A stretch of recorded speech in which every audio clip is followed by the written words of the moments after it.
Hello students, video অঙ্ক dot কমে তোমাদের স্বাগত জানাই। এখন আমরা যে কোশ্চেনটা সলভ করব তাতে দেখো বলা আছে মৌসুমীদের বাড়ি আয়তাকার বড় হলঘরের দৈর্ঘ্য ও প্রস্থের অনুপাত যথাক্রমে 9:5 এবং পরিসীমা 140 মিটার।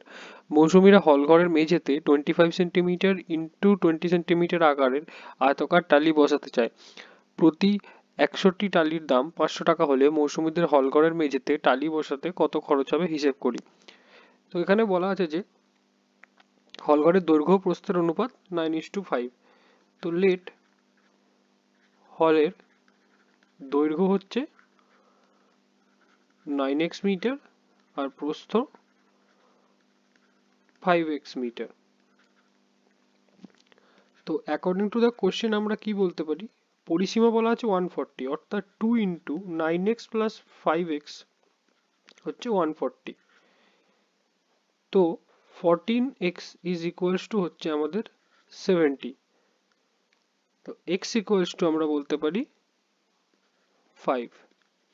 তো x যদি 5 হয় তাহলে দৈর্ঘ্য কত হবে? দৈর্ঘ্য হবে 9 ইন্টু 5, দ্যাট মিন্স 45 মিটার, আর প্রস্থ হবে 5 ইন্টু 5, দ্যাট মিন্স 25 মিটার। তাহলে ক্ষেত্রফল কত হবে? ক্ষেত্রফল হবে 45 ইন্টু 25। 45 ইন্টু 25 করলে পাবো 1125 মিটার স্কোয়ার বা স্কোয়ার মিটার। তো এটাকে যদি সেন্টিমিটারে করতে চাই, নর্মাল মিটার থেকে সেন্টিমিটারে করলে দুটো জিরো লাগাতে হয়, তাহলে এখানে স্কোয়ারে আছে তাহলে 4টে জিরো বসাতে হবে। 1125 000 স্কোয়ার সেন্টিমিটার, 4টে জিরো বসালাম। তো এইটা পেলাম আমরা হল ঘরের ক্ষেত্রফল সেন্টিমিটারে। আর বলা আছে যে এক একটি টালির ক্ষেত্রফল,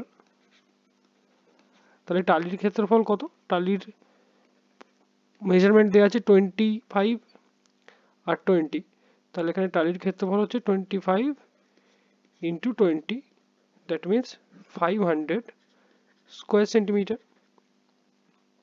তাহলে কতগুলো টালি লাগবে? একটা টালির ক্ষেত্রফল হচ্ছে এত, আর আমাদের পুরো মেঝের মানে মৌসুমীদের পুরো মেঝের ক্ষেত্রফল হচ্ছে এত।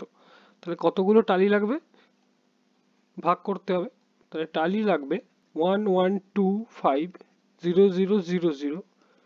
ডিভাইডেড বাই 500, ভাগ করলে পাবো আমরা 22500।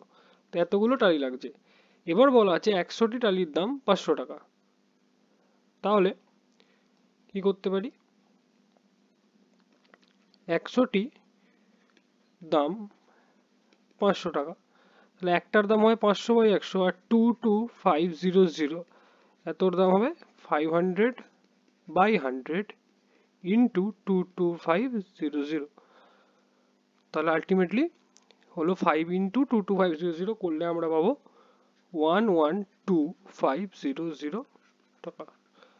এটা কেটে গেলে এখানে থাকবে 5, তো 5 ইন্টু এটা করলে পাবো 112500 টাকা। তো আমাদের এত টাকা মোট লাগবে টালি বসাতে। Thank you for watching my video.